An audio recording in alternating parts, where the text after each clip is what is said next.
ओम नमो भगवते वासुदेवाय।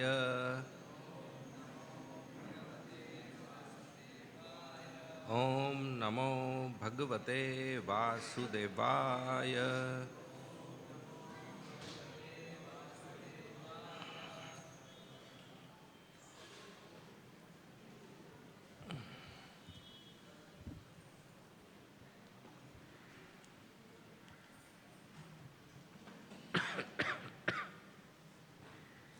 So today we are reading from Srimad Bhagavatam,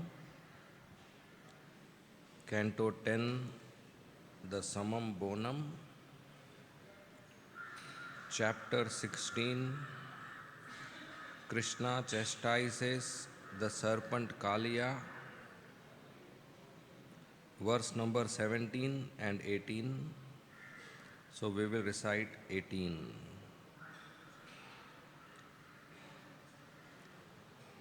ते तत्र तत्रब्जयवानुकुशाशानि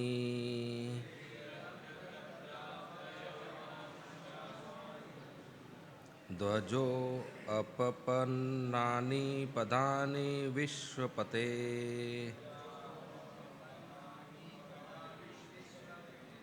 मार्गे गवाम् अन्यपदान्तरान्तरे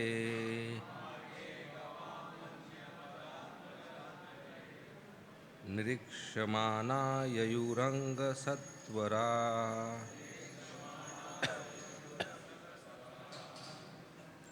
ते तत्र तत्राब्जयवान्कुशासनी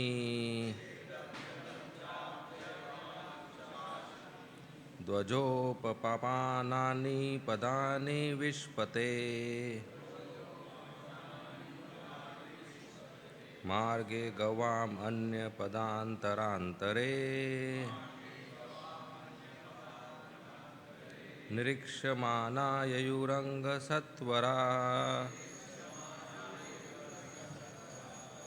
ते तत्र तत्राब्जयवानुकुशासनी ध्वजोपपन्नानि पदानि विश्पते मार्गे गवामन्यपदान्तरान्तरे निरीक्ष्यमाना ययुरङ्गसत्वरा।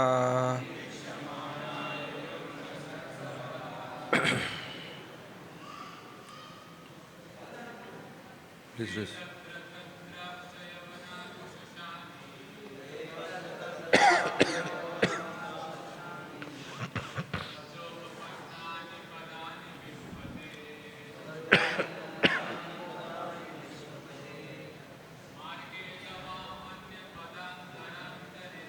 मार्गे गवामन्यपदान्तरान्तरे निरीक्ष्यमाना ययुरङ्गसत्वरा।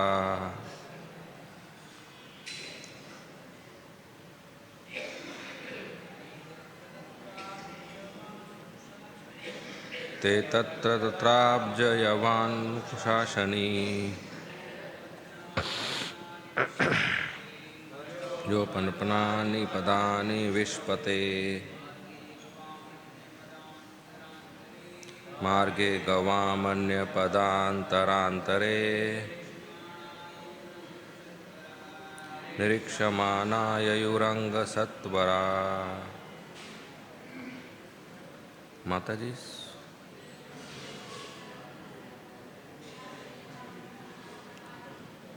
ते तत्र तत्राब्जयवानुकुशासनी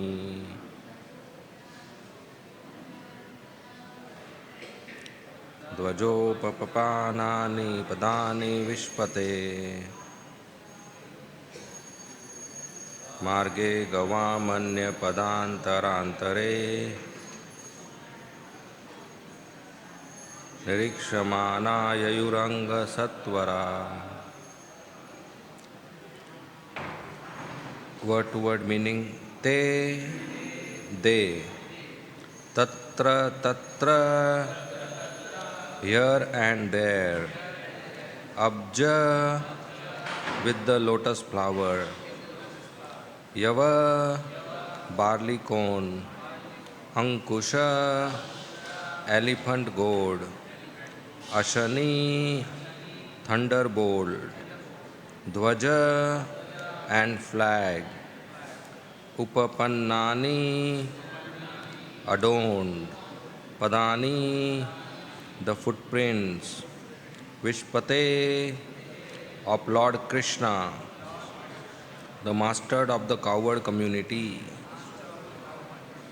Marge upon the path, Gavam of the cows, Anyapada the other footprints, Antara Antare dispersed among, Nirikshamana seeing, you they went, Anga my dear king, Satvara rapidly.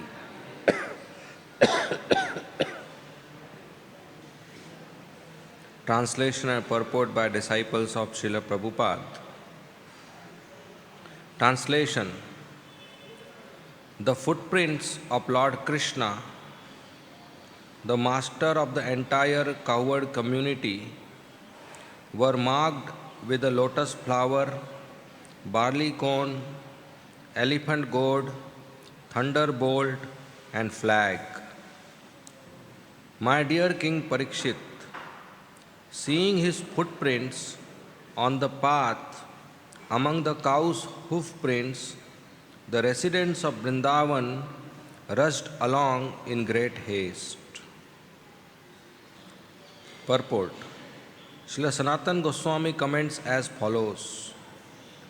Since Lord Krishna had passed along the path some time previously, why weren't his footprints, which were surrounded by those of cows, cowherd boys, and so on, smudged over and brushed away? Why hadn't his footprints been obliterated by those of the beasts and birds of Vrindavan forest? The answer is indicated by the word Vishpati, master of the cowherd community. Since Lord Krishna is actually the wealth of all living beings, all the inhabitants of the forest of Braj would carefully preserve his footprints as great treasures, the very ornaments of the earth. Thus, no creature within Vrindavan would ever walk upon Lord Krishna's footprints.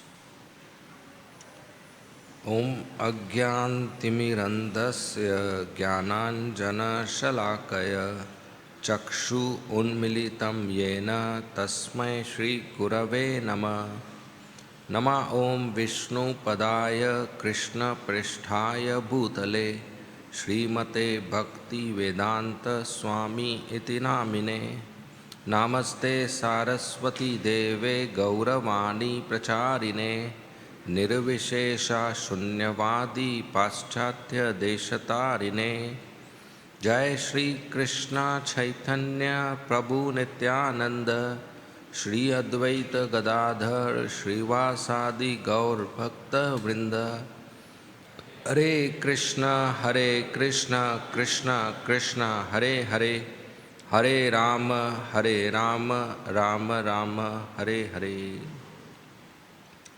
So we are reading from Srimad Bhagavatam, Canto 10, Chapter 16, verse number 17 and 18 translation. The residents hurried toward the banks of the Yamuna in search of their dearmost Krishna, following the path marked by his footprints, which bore the unique signs of the personality of Godhead. The footprints of Lord Krishna, the master of the entire cowherd community, were marked with the lotus flower, barley corn, elephant gourd, thunderbolt, and flag. My dear King Parikshit, seeing his footprints On the path among the cows' hoof prints, the residents of Vrindavan rushed along in great haste. Hare Krishna. We have Krishna Bhajan Prabhu.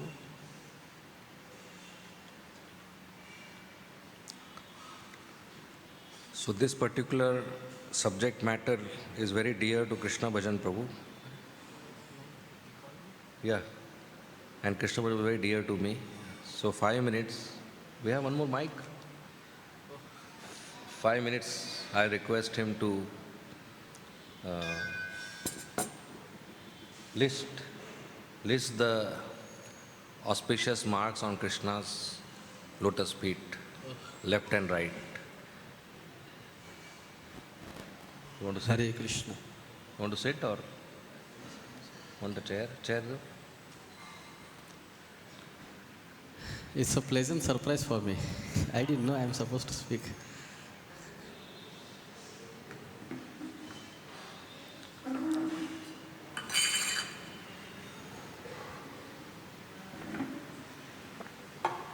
Krishna? Krishna, Krishna. Hare Krishna. Few minutes, huh? I have to give class also. So, on the left lotus feet of Lord Sri Krishna,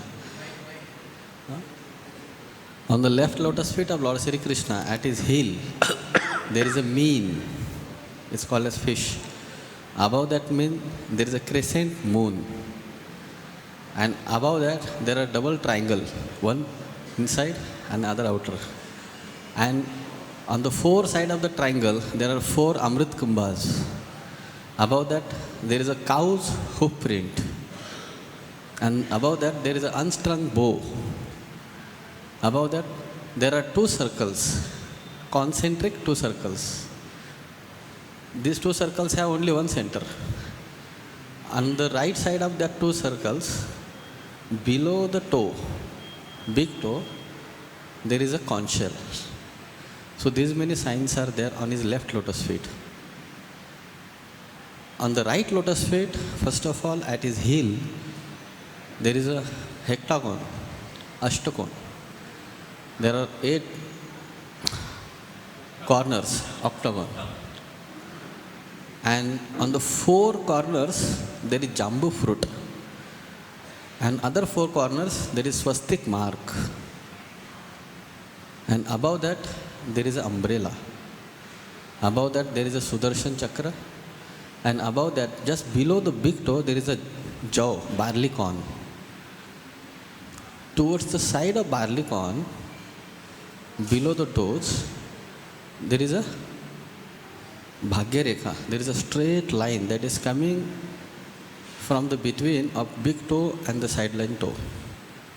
That is Bhagya Resha. And towards the side of that Bhagya Resha, there is a lotus.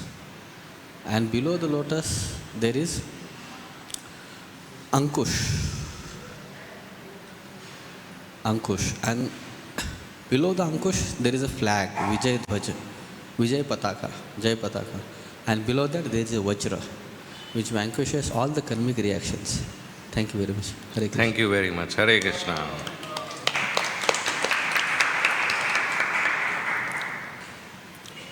So once Krishna Bhajan Prabhu gifted me a print of lotus feet of Krishna, Radharani, Chaitanya Mahaprabhu, Nityanand Prabhu. Nice print, colorful print, which I still have. And while gifting me, he, without seeing, listed the whole, all the marks, and that's his meditation. Very nice. Same verse. Maybe in the future classes you can elaborate on. Each of the marks have their purport, right? Thank you very much, Prabhu. So, when Krishna is entangled in the coils of Kaliya, all the cows, the calves, the sakhas on the banks of the river, they are in very great distress and they are stunned and they are being burnt by the poisonous vapors, and the calves and cows are having tears in their eyes, and the Brajavasis who are in nearby fields, when they see this, they come running, and they are also in great distress seeing Krishna in the coils of Kaliya, and they want to go and help Krishna. But the water is so poisonous and the air is so poisonous, full of poisonous vapors, that nobody is able to go inside. You start suffocating and getting burnt. So all this Brajavasis and cows and calves and boys, they are internally non-functional. They are completely stunned and panicked in pain. They can't think what to do next. And externally their bodies are hardly functional. They are able to see, the senses, eyes are working, the ears are working, but they can't speak something and they can't move their limbs. So partially functional external, only eyes are seeing, ears are hearing, internally hardly functional. So that is a scene, and Krishna is in the coils of Kaliya. So all this is being seen by the demigods from higher planets, and they are also suffering. They know Krishna is Supreme Personality of Godhead, so nothing will happen to him. But when they see the condition of calves, cows, sakhas, Brajavasis, the demigods feel pain, that they are in so great distress. And the demigods are thinking that who will go and inform Nanda Maharaj and other Brajavasis that this is happening, because none of this will go, and there was no WhatsApp, none of this will go. So the demigods, they created inauspicious omens in earth, sky, and the bodies of Brajavasis. This inauspicious is just namesake inauspicious. There is nothing inauspicious in Vrindavan. Everything is auspicious. But these symptoms were created so that information reaches Nanda Maharaj that something is happening here. So then in sky there were comets visible and meteors were showering and wind was howling and there was so much wind and dust that it was becoming black.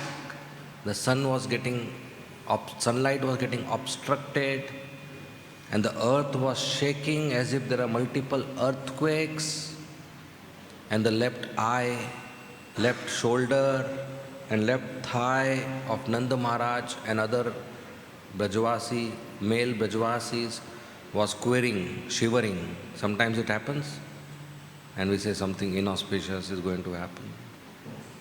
And the right eye, right shoulder, right thigh of Yashoda Maiya and others were quivering.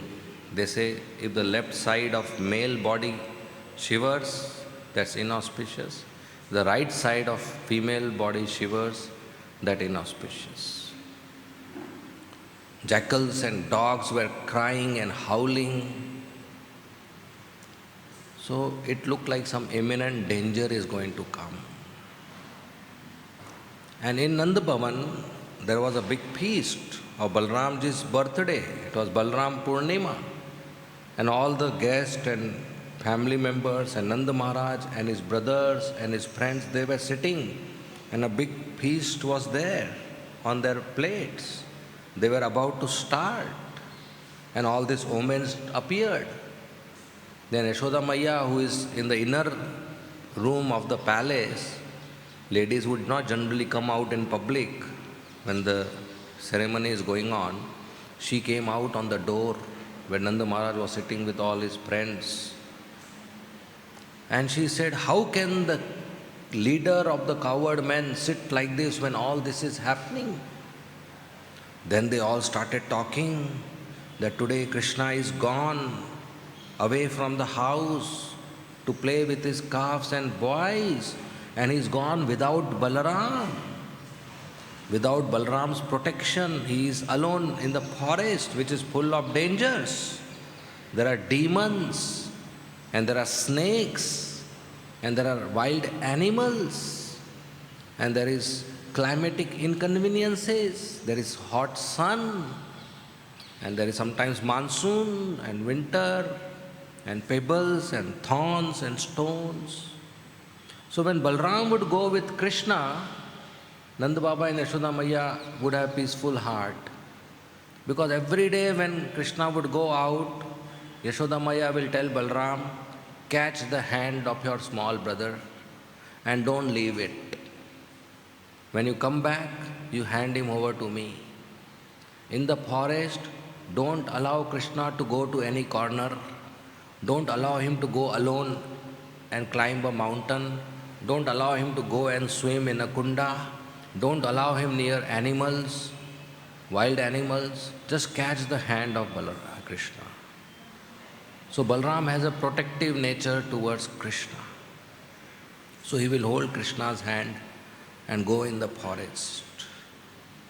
And then there will be some bodyguards with lathis around Krishna and Balram, so that if any attack happens, there is a protective circle to protect. But today Krishna is gone without Balram. He is not protected. He is alone. He is very naughty and mischievous. Who knows what he will do? Who knows which demon will come? Who knows which wild animal will come? So seeing the omens, Nanda Maharaj, Yashoda Maya and all the Brajvasis, they were having great distress in the heart. Maybe Krishna died. Maybe something bad has happened to him. Maybe we will not see him again. We should go and search for him. With tears in their eyes, they got up. They didn't had that feast, Balramji's birthday feast, Purnima feast. They didn't had that.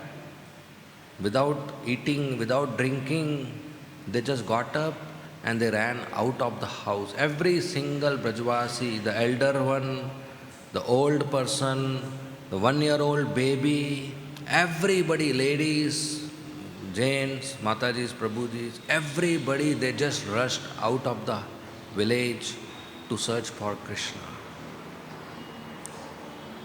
Now, how do you find Krishna? Where is he? And these two words very nicely explain that when Krishna is walking on the Braj Raj, on the soft sand of Vrindavan, there are his lotus footprints on Braj Raj. And these lotus footprints of Krishna are unique.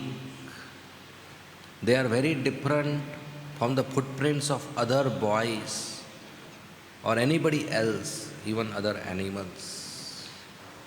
Because Krishna's footprints, as Krishna Bhajan Prabhu so nicely described, has so many auspicious marks, total 19 auspicious marks, 11 plus 8.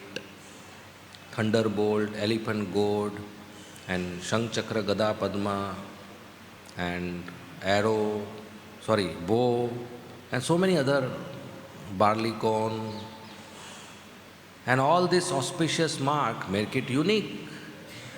And they are imprinted on the Braj Raj. In Vaikuntha, all the personalities, they are of equal body, four-handed. But how does Lakshmi Devi and other devotees identify which one is Vishnu?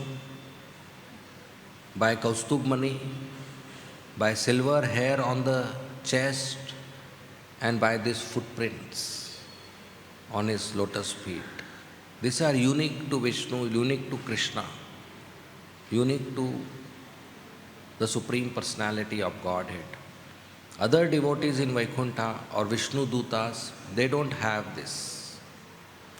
When Lord Brahma came to identify Prithu Maharaj, he checked his lotus palms and lotus soles, and he saw some of the marks which are on the feet of Krishna.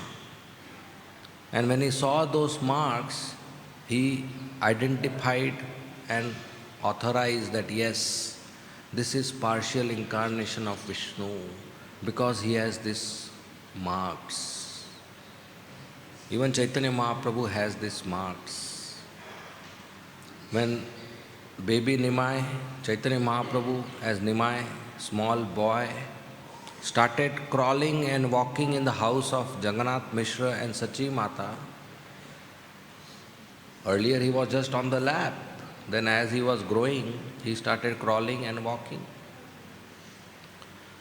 So one day, Sachi Mata saw in the house there were lotus imprints, small lotus imprints with all these auspicious marks. And she was surprised. From where are these coming? So she called Jagannath Mishra, her husband, and she said, look, these footprints are there. These are Krishna's footprints in our house. How this have come? Yesterday it was not there. Yesterday night it was not there. She saw this in the morning after waking up. So Jagannath Mishra also got pleasantly surprised, and he said, it seems our Sheela, Shaligram Sheela, they had Damodar Sheela, is doing pastimes at night and walking in our rooms. So today you prepare nice feast for them. So they had Sheelas they would worship. So she made nice feast for her Shaligram Sheela because Shaligram Sheela is walking in the room at night. Then in the daytime she started feeding her milk, her breast milk to baby Nimai. And when she was feeding breast milk, Nimai, while sucking the milk, was raising his feet in the air. And when he was raising his feet in the air, she saw all the marks which she saw in the imprint on the floor were there on Nimai's feet. Nimai had those marks. And she was very happy. She immediately called Jagannath Mishra and said, that is not Damodar Sheela, that is our own boy. He is doing all this. And Jagannath Mishra was very happy. They immediately called Nilambar Chakravarti, who is an astrologer and who has knowledge of all these activities, all these things. Then he said, look, I didn't disclose to you earlier. The day your boy was born and I saw him, I saw all the 32 auspicious marks, symptoms of a great Mahatma, a great soul in his body. So these marks on the feet includes that. So this will not be an ordinary boy. He is incarnation of Narayan. He has Narayan Shakti. And he will be maintainer of the whole universe. And that's how he gave him name Vishambar. So this is a very important item to identify who is an incarnation and who is not an incarnation. The auspicious marks on the lotus feet. Krishna's lotus feet are very attractive. It says in Srimad Bhagavatam that Krishna's lotus feet are so attractive that Lakshmi Devi, who is restless, chanchal, she doesn't stay at one place for longer duration of time. Today somebody is rich, tomorrow he becomes poor. And today somebody is poor, tomorrow he becomes rich. This keep on happening. We read in even newspapers that big corporates who were having millions of dollars, they suddenly go bankrupt. And poor people are becoming rich. Because Lakshmi Devi doesn't stay at one place for long time. She is chanchal, restless. But since eons, millions and millions and millions of years, since eternal time, she is staying with Narayana and worshipping and serving Lord Narayan's lotus feet. She doesn't go away from those lotus feet because service of that lotus feet is so attractive, so tasty, so sweet, so nectarian that Lakshmi Devi doesn't want to go anywhere leaving this lotus feet. So that's Krishna's lotus feet. The water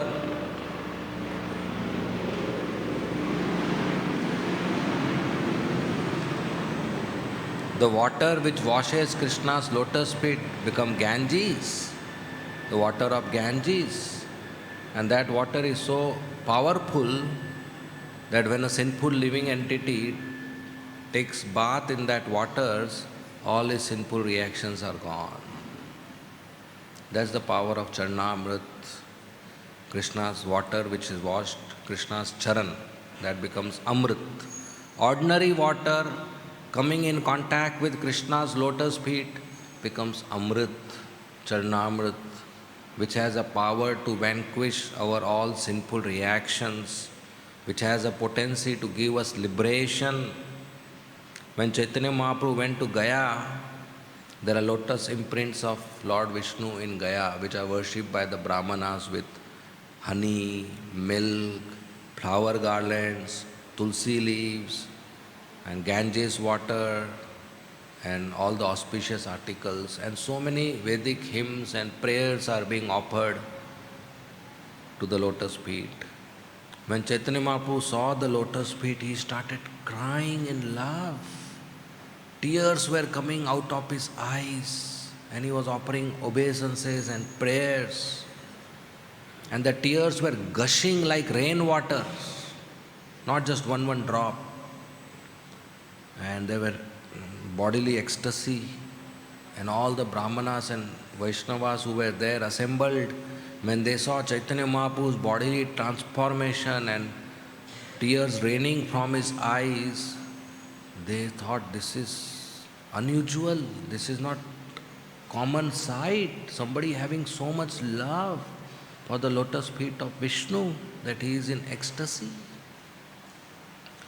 There is a popular painting that there is baby Krishna sitting on a banyan leaf and sucking his own toe. That pastime is mentioned in Srimad Bhagavatam. Markandeya Rishi had this darshan that Krishna, he is thinking that all the devotees, they are always serving my lotus feet and they are receiving so much sweet nectar. There must be something in my lotus feet which is so tasty, which is so nectarian, and I want that. So to find out the taste of his own lotus feet as a baby boy sitting on a banyan leaf, in the waters of devastation, he is sucking his toe. Like ordinary babies, they suck their toe. And Markandeya Rishi saw this. In the waters of devastation, the waters are something more than tsunami, Maha Tsunami. The waters of devastation are annihilating all the planets. Nobody survives.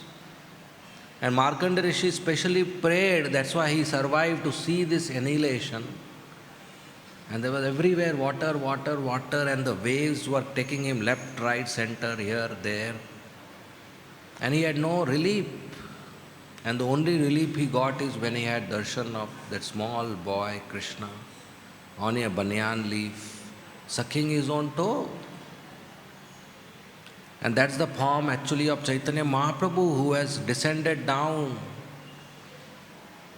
as Krishna himself to have bhakti ras, to have the sweet nectarian experience of serving Krishna, serving his own self in the mood of Srimati Radharani.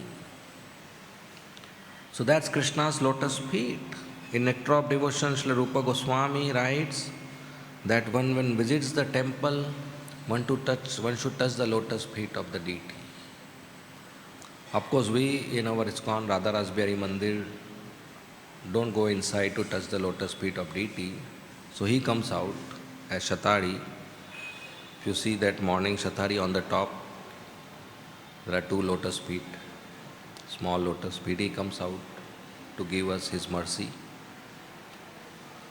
So the Brajavasis, they are accustomed to always see this lotus imprints on Braj. And no calf, no cow, no monkey, no deer, no peacock, no coward boy or coward girl or coward man or woman, nobody steps on these lotus imprints, lotus footprints, nobody steps. Because they know this is Krishna's. Vishpate is a master of the Vaishya community. He is a leader. He is their darling. He is a lovable object. So they don't step on it. So their footprints are always visible. Of course, when the wind moves, the raj can cover the footprints. That's how new footprints are more visible. But nobody else steps on it. So it's easy to identify. So these Brajvasis, when they came out of the palace in search for Krishna, they started searching for the footprints, fresh footprints.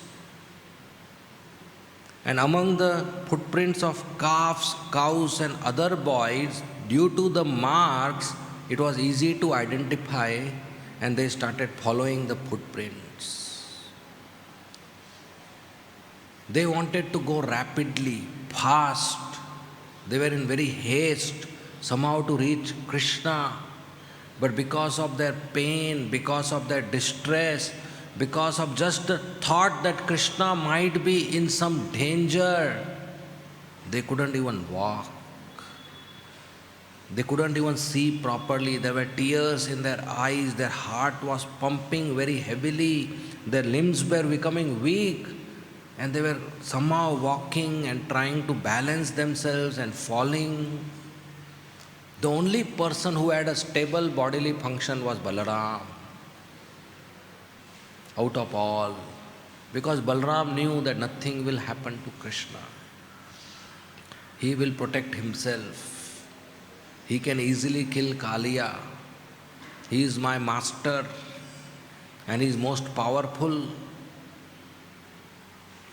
So he was stable.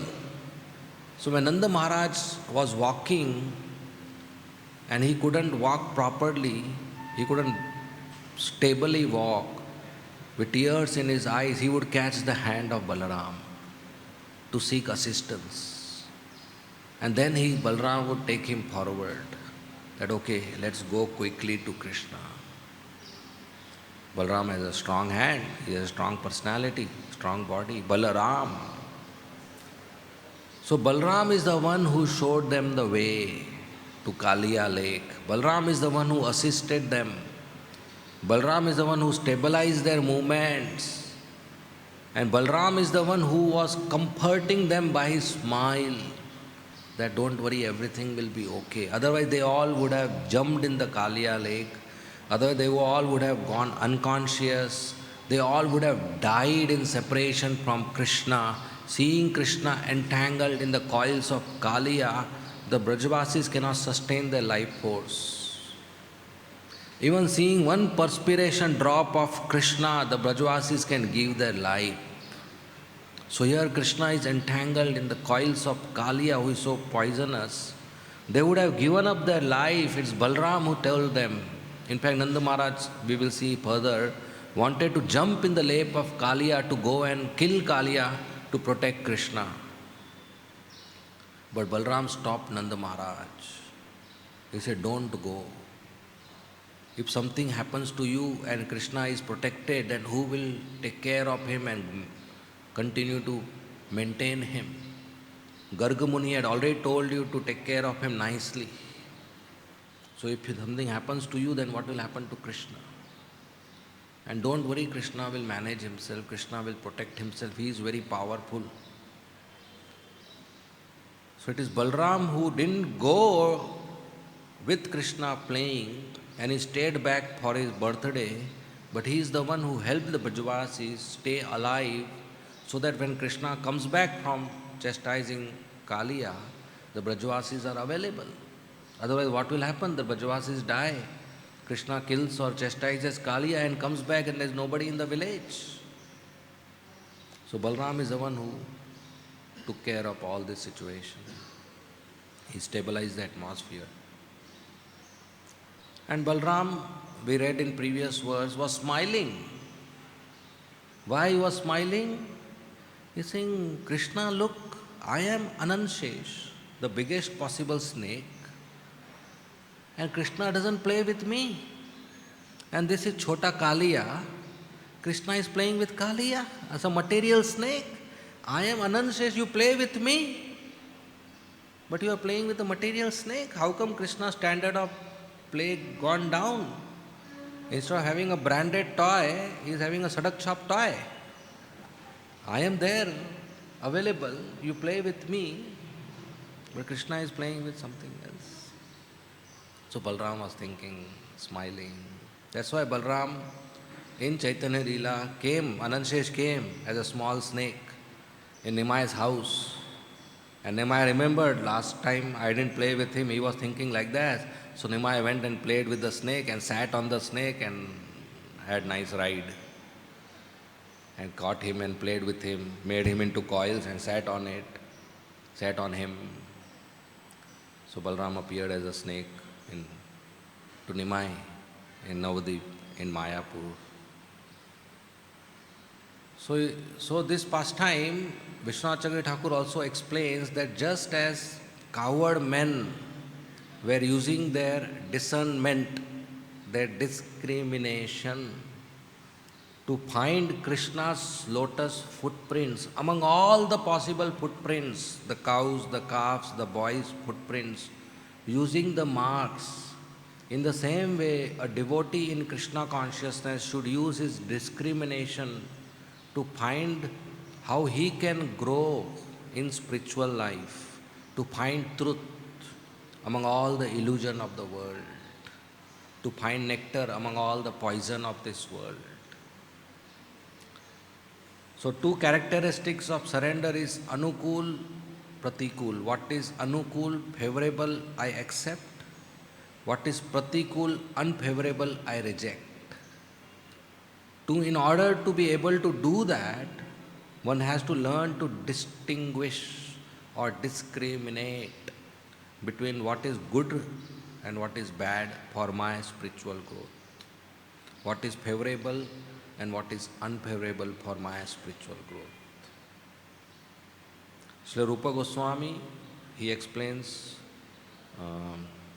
in the process of spiritual growth as a Bhakti Lata beach, Bhakti Lata creeper, that when the seed of devotional service, Bhakti Lata beach, is in the heart, and a practitioner keeps watering the seed by the process of chanting Hare Krishna Mahamantra and hearing Srimad Bhagavatam, and protects in the association of devotees, then the creeper keeps on growing, growing, growing, and eventually goes to Golok Vrindavan, take rest at the lotus feet of Krishna, and gives fruits of love of Godhead, Krishna Prem, which one can relish sitting in Mumbai. So in that discussion, there is a concept of weeds. Just like in a field, there are seeds and weeds. The seeds which are required, the farmer or the gardener sows them so that they grow and give expected fruits. And there are weeds which are not required, but which are present in the field.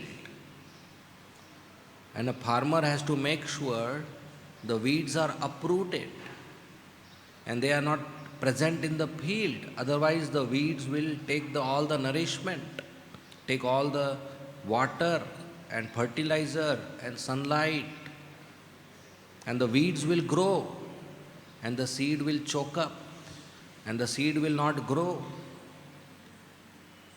So the farmer has to uproot the weeds and give protection to the seeds. So in the same way, in our heart, we have used our choice, our free will, to have Bhakti Lata Beej, the seed of Bhakti in our heart. But then there are also other beej, other seeds which are weeds actually. They are Kama Beej, the seed of fruitive activities, Jnana Beej, the seed of mental speculation, and beej for mystic siddhis and liberation.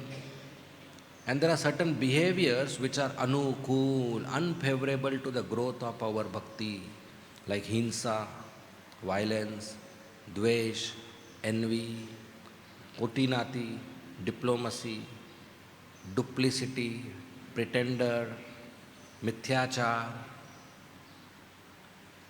So a responsible sadhaka should make sure he distinguishes between the seed and the weed. and he nourishes the seed and uproots the weed. This is parallel to how the Brajavasis, they are discriminating between the other footprints and Krishna's footprint, and they want to follow Krishna's footprint to reach Krishna and not follow other footprints to reach somewhere else. The goal, the destination should not change. While we are in the path of Krishna consciousness, suddenly we go left and right, that's called deviation. And if we deviate, even a minute deviation can lead to a very different goal. For example, if there's an ant, walking in straight line from that wall to that wall. But while starting the walk, in between, say come to this pillar, deviates only 1 degree, like this, very close to the path. So 1 degree deviation, it feels like not big deal, it's very close to the path, right? And keeps walking. Where will the ant reach? It will reach this corner. And the goal is there. So even 1 degree deviation can reach us somewhere away from the goal. And when the ant reaches that point and realizes, oh, I did a mistake, then ant will again have to walk towards the goal. And again in that path there is 1 degree deviation. Ant will be somewhere here. So the ant can go on around the room and never reach the goal, even if there is small deviation at every attempt. So we have to follow as it is, undeviated devotional service, as Srila Prabhupada has given. No addition, no subtraction. The principle should be as it is. If we deviate thinking that I can do better by my concept, then we will reach somewhere else, or ISKCON will reach somewhere else if leaders deviate. So it is important for our own growth to differentiate between the seed and the weed. One very interesting purport Prabhupada writes that sometimes the seed and weed look same, which means it looks that I am performing devotional service and progressing in devotional service, but it may be a weed. It may be a material motivation which is getting fulfilled. It may be illusion. That's called illusion of progress. I am having illusion that I am progressing. But what is happening is illusion is increasing. That's called progress of illusion. Got my point? So illusion of progress and progress of illusion, our progress in is between two illusions. So that's deviation. When material motivation is getting fulfilled, personal ambition is getting fulfilled by the practice of bhakti, and it is seem like I am progressing in bhakti. Progressing in bhakti means getting taste in the holy name of Krishna. You're getting eagerness to offer service to devotees, developing compassion for other living entities. And that includes developing compassion for fellow devotees. Sometimes we end up having compassion for newcomers, strangers, others, very compassionate, polite, nice, respectful speech. But fellow devotees, we may not end up doing that. Familiarity is there. So seed and weed, one has to discern, one has to separate, one has to water the seed so that the seed grows, and one has to uproot the weed so that the anartha goes away. And this can happen only by offenseless chanting of Hare Krishna, Krishna Krishna, Hare Hare, Hare Ram, Ram Ram, Hare Hare. Srila Prabhupada explains when there are offenses in the chanting, then the weeds get nourished. And when a devotee is reducing offenses in his chanting, then seed get nourished. So offenseless chanting nourishes the weeds, and a person's behavior is not devotional. a person's motivation and ambitions are not devotional, even though there is external performance of devotional service. So the Brajvasis at every step are looking for Krishna's footprint so that they don't deviate, they walk on the same direction where Krishna is. So at every step of our spiritual growth, I have to make sure I am not deviating. I am following the proper path so that I reach my spiritual goal or my destination. It at every step, this introspection is not done, we may end up somewhere else. What I joined for and what I am wanting now or what I will receive later may be different. It's like you go in a long distance train and there's some stop and there's some platform and there is attractive food stall and you get down and miss the train. So don't get down in between. Don't get deviated to the other path or other sense objects. So Brajvasis keep walking like that towards Krishna.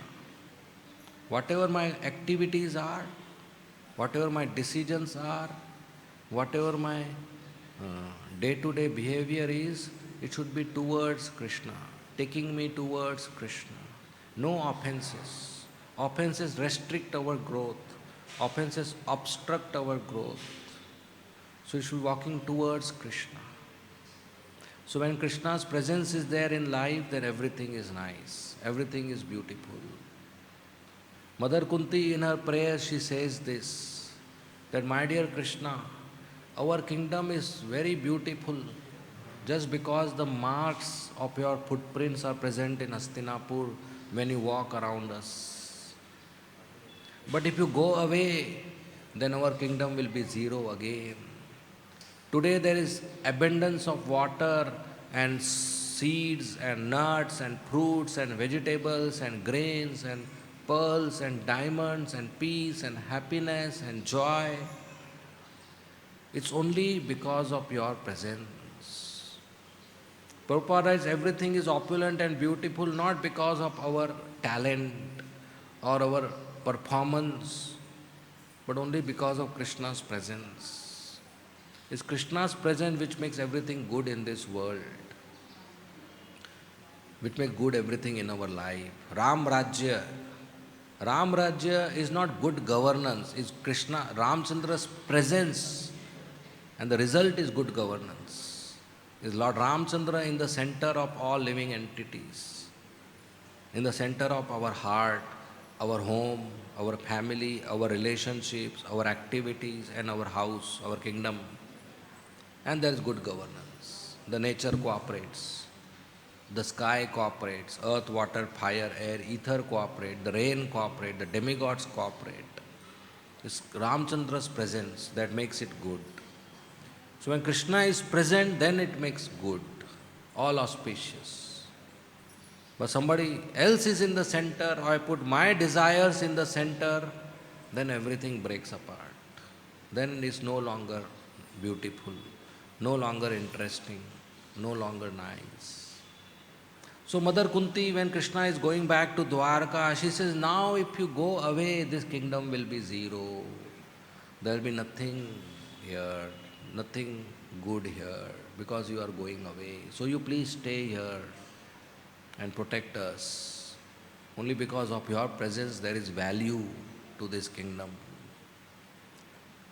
And when Parikshit Maharaj approaches Mother Earth and Mother Earth is speaking, that time she laments that few hundred years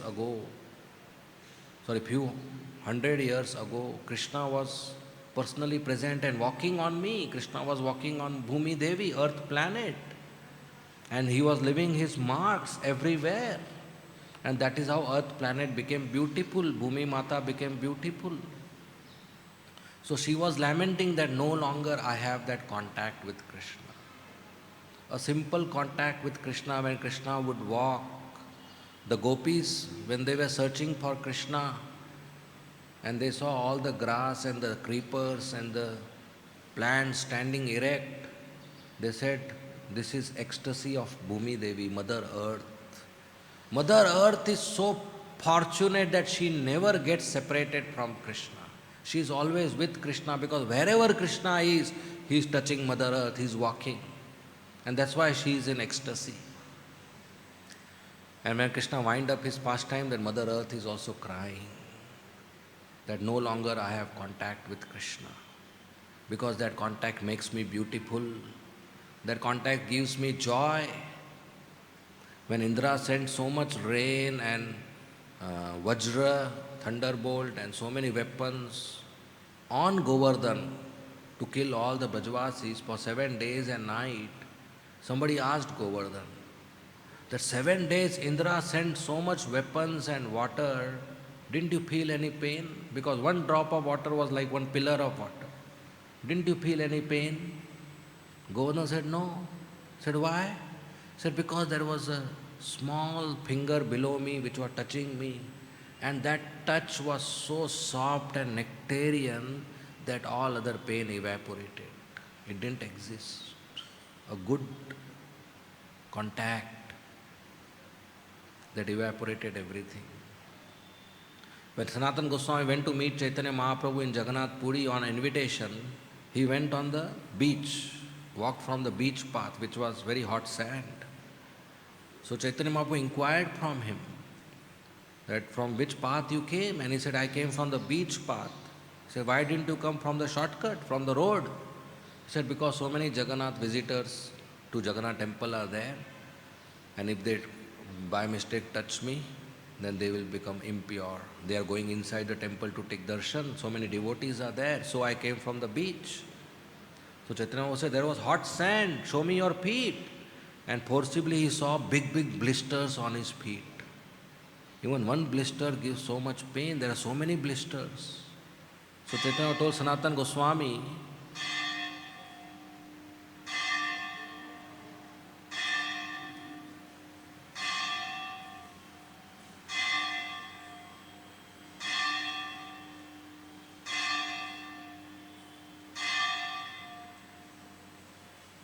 Chaitanya told Sanatana Goswami, so many blisters, didn't you feel pain when you were walking?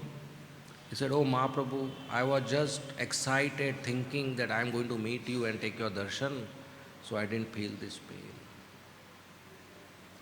So one can go beyond this pain by being in touch with Krishna, by being connected to Krishna and Krishna's lotus feet. That is the power of Krishna consciousness. So when this lotus feet and Krishna come to our life, we get transformed, become a better person, beautiful. And when they go to anybody's life, same thing happens. So it's our mission, ISKCON's mission, to give Krishna to others, to give the surrender of this lotus feet to others, to give shelter to others, shelter of Krishna's lotus feet to others, give this information to others. And there's a breaking news. Marathon is coming. A very great opportunity is coming that we give Krishna to others, we connect Krishna to others simply by giving a book, simply by giving Srila Prabhupada books. We can give an opportunity to various people to come in contact with Krishna. Srila Prabhupada says anybody takes a book, reads one page, reads one paragraph, reads one word, or just pays for the book, his bhakti starts. It starts our bhakti, starts that person's bhakti just by accepting a book and paying for it. Because he gave something to Krishna. Bhakti means giving something to Krishna. And he gave to Krishna, money to Krishna for a book, his bhakti starts. He gave time to Krishna, his bhakti starts. So it is a great opportunity we go out to purify ourselves, to please Srila Prabhupada and give books to so many conditioned souls, so many people. Srila Prabhupada also explains that if there is a village and there is a boy who is lazy whole day, fooling around, doing nothing responsible, and everybody thinking he is good for nothing, and suddenly the country goes on a war, and this boy goes into the army, goes on the border, nobody knows what he did in the border, whether he shot a bullet or not. He comes back, he is hero of the village. because he fought for the country. He's hero of the village. So we go out and fight with Maya with this weapon of book distribution. We give books to others. We become hero in the eyes of Chaitanya Mahaprabhu, become hero in the eyes of Srila Prabhupada, become hero in the eyes of all the devotees. So December month, marathon month is an opportunity to become a hero. All these 11 months, whether I am zero or hero, I don't know, but this month I can become a hero by going out and distributing books. So it's a great opportunity coming, and we request all to participate. Thank you very much. Srimad Bhagavatam ki jai, Srila Prabhupada ki jai, Hare Krishna. Are there any comments or questions? You may please ask.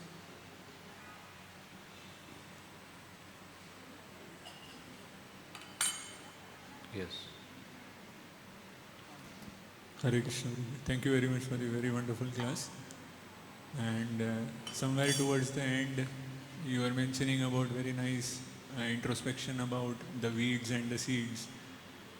And looks very similar, the seeds and the weeds. So I was just thinking that why it looks so similar, because there is a natural tendency to protect us. And swastha, sadhana and then seva, as Bhaktivinoda Thakur has also given the priority. So a justification comes many times that, okay, now I cannot extend much, and if somebody does to even a slight degree of kutinati or whatever, so then there is a natural tendency of protecting us. So let's say if somebody gives a running commentary on how I am doing or what kind of standards I am following, for example, natural tendency is to at least protect us, so we put a hand on that. So if somebody gives a punch, so I am not giving a punch, but at least I will protect it. But then, so like that, it seems like I am protecting myself. Although, so like I was just reflecting back that in that way, the weeds and seeds looks very similar. So what can be done and how we can stop doing such kind of things? If you can explain. Okay, let me understand your question. You are saying somebody acts in a particular way and I protect myself as a natural response depending in a behavior which is a weed, right? Yeah, so when we come to Krishna consciousness, we carry our tendencies of how we used to act before coming to Krishna consciousness. But the very purpose we come here is to learn, to change, to transform our heart, to educate, and to start behaving in a different way. So Arjuna's natural tendency was to get disturbed when he saw such a big army consisting of his near and dear ones. And he was crying. And his natural response was, I will not fight. Just for kingdom, why should I kill my own guru and my own pitama? And Krishna says, you are fool number one. You should not be disturbed. Deino yasmin yatha dehe kaumaram yomanam jara. You should be a dhira. You should be a sober person. You should not get agitated. The change will happen. Death will happen. You should not get agitated. And if you are not dhira, at least titikshava, at least you tolerate. So we are coming here to learn to transform our tendencies and respond in a way which is favorable for our bhakti. So we can protect ourselves in mode of goodness also. It's not necessary there is only that way of protection. There are different ways of protection. So when we protect ourselves, we don't end up destroying our bhakti. We protect ourselves and we protect our bhakti. The whole system should be protected. So while protection, we have to be careful what we are protecting. We are protecting our ego, we are protecting our idea, or we are protecting our bhakti. So the treasure is our bhakti. The seed should be protected. So one should be careful about that. Okay? Any more questions? Yes, Mataji. Can you give the mic behind?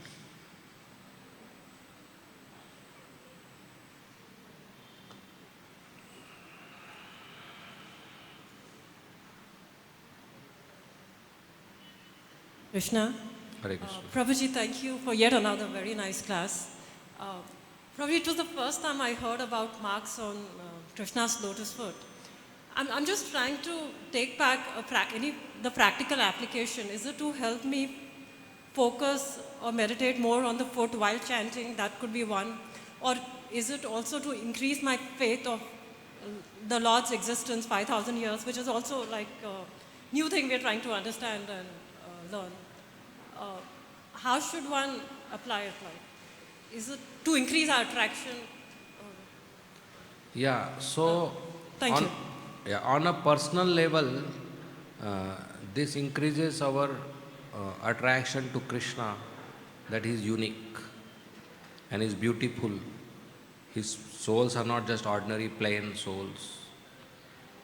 And on application level, there are devotees who do dhyana, meditation, like Kapila Muni explains in 3rd canto Mother Devahuti. And they do dhyana on various limbs of Krishna. So when they meditate on lotus feet, they meditate on even these items. And if you can get opportunity, you can read it. Each item has a purport, very beautiful. As far as we in ISKCON are concerned, our beginning of sadhana, our practice of sadhana is chanting holy name of Krishna. And while chanting holy name of Krishna, we should be attentive. We should hear the holy name. So we don't have to externally try to remember Krishna's lotus feet or the marks on Krishna's lotus feet or the face or some pastime. It should not be artificially done that today is Monday, Govardhan Leela, tomorrow is Kaliya Leela. Naturally, if it comes, it's a different thing. Naturally, when such thought comes in the mind during chanting, neither we encourage the thoughts nor we discourage the thoughts. Neither we accept nor we reject. We focus on hearing. Hare Krishna, Krishna Krishna, Hare Hare, Hare Ram, Ram Ram, Hare Hare. So we chant and hear. So this is an additional information which helps us to appreciate Krishna.